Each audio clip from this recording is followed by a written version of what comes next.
Let us look at average per category. Average per category is a very common business requirement. And the example that I'm going to show you can be tweaked for a lot of different purposes. For example, market basket analysis, customer churn, employee attrition, finding the best selling products, ABC analysis, and various other requirements. Let's first understand the problem statement. I will explain the problem on Excel, but we will do it on Power BI.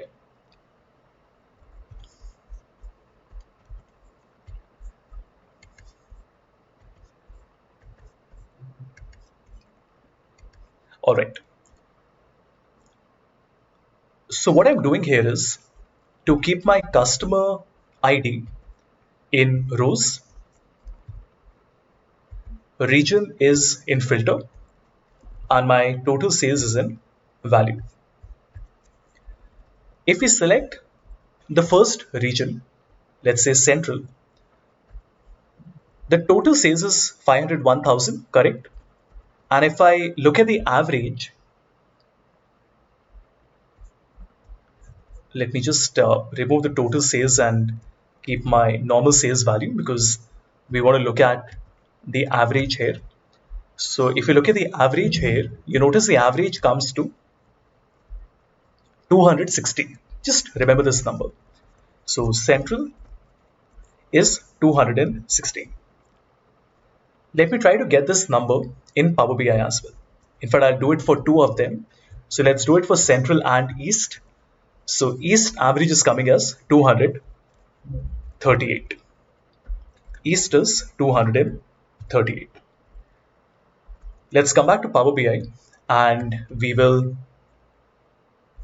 create a simple bar chart with our region and our sales amount. And we also want to look at not the total sales, but the average sales. And let's turn on the data label. So if you can compare the results, central 216, east 238, 216, 238, right? Let us take a moment and understand what is this. This means that if I look at every single transaction, that means every single individual transaction in these regions, and I find out the average of every single transaction, then the result comes to 216, 238, 242, 226. But what if we want to find out not the average of every transaction, but let me convert this back into a sum. What if we want to take the total of each one of these customers? All right. And if I look at the entire list of customers in one region, for example, in East, we have 674 customers. Then what is the average? The average comes to, if you can see in the status bar at the bottom, 1007. Okay. So just remember this number. East is 1007. And if I look at the West, West has 686 customers and the average is 1058. What do these numbers signify? 216 and 238 means it is all the individual transactions that have been averaged. 1058 and 1007 means that if I look at the total of each customer, then on an average, the total purchase by a customer is 1058.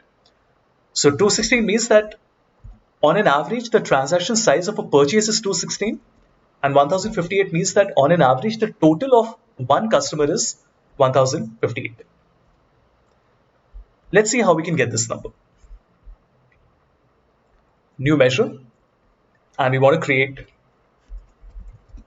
sales average per customer ID. We want to find the average, obviously. But remember, we don't want to find the average of individual transactions. We want to keep a list of all the customers. That means we've already done this earlier. We want to keep a list of all the customers. So we will do values. But remember, we want to keep this filter. That means I don't want to look at every single transaction for every customer ID. I want to keep the filter level of customer ID. So we'll use something called keep filters. And what does it do? It says it changes the calculate and calculate table function filtering semantics, which basically means that the level that I'm looking at right now, which is customer ID, is the level at which I will sum up all the values, which means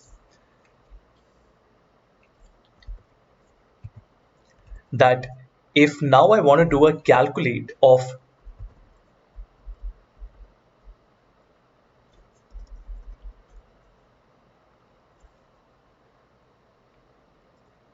sales,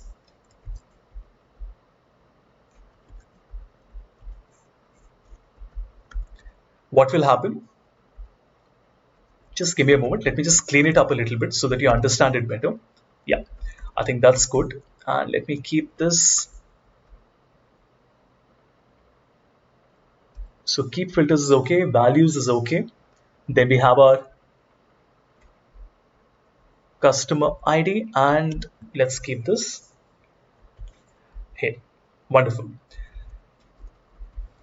So what we are doing now is to say that we first want to keep the filter level of customer ID. That means when I find the total sales, I want to find the total sales for each customer individually. That means 754, 73, 1389, 310. And after we get all these numbers, then we want to find the average of those numbers. Fair enough? Let's see the result. So when we keep this new measure, which is sales average per customer ID in the value, you would notice that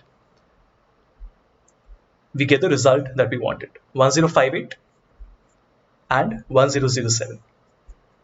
Once again, what is the significance of this number?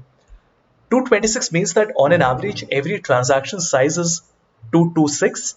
1058 means that on an average, the total basket size or the total purchase of every customer is 1057.